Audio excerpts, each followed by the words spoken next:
So if you want to make LeBron happy, this has to be the move. Which is why I said they have this situation has the Cavaliers over a barrel, because it's like either way, they might lose LeBron James anyway at the end of next season, regardless of what they do. And they may, in effect, dismantle whatever they have in hopes of keeping him happy. And then what are you left with? You're back with just Kyrie maybe.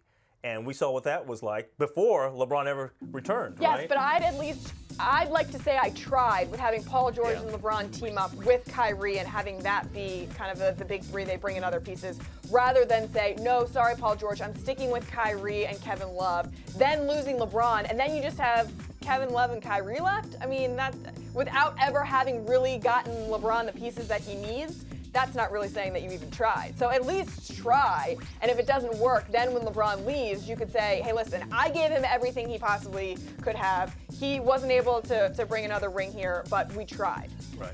No, you know what? I mean, for the most part, I'm with you all the way there. I just don't know if giving up Kevin Love, and we won't know, right? Because what happens, too, with injuries, what happens, too, with just the way things play out over the course of a season and the postseason, that we won't know if that's the right choice until this time next year. Sure. But my inclination is you're going to have to do something right now, and I think the move has to be made to get Paul George. And the other thing, too, is how much are the Pacers going to demand? They might say, look, we don't want Kevin Love, we want Kyrie. Right. That's the guy. If you want to make this deal, then it's got to be Kyrie. They could say that, and then that's really going to put them over a barrel. Yeah, I think the Pacers are well aware, though, that Kyrie is off the table. Is he?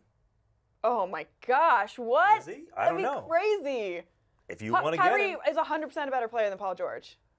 Yeah, but so why would they trade one for the other? But it's not good enough now.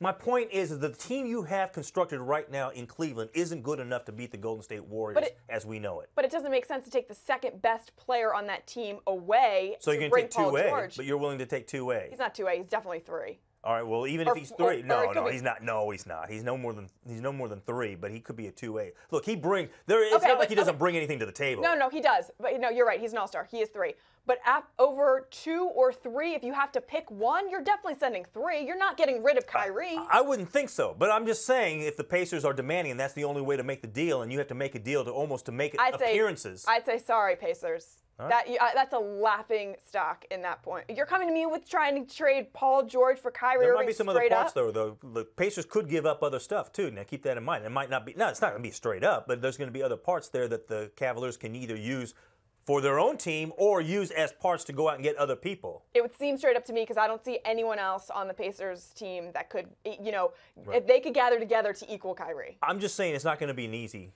It's not going to be easy 1-for-1. I really don't believe it's going to be an easy 1-for-1. It's an easy 1-for-1 for me. Kevin Love for Paul George. Over and done with. Let's talk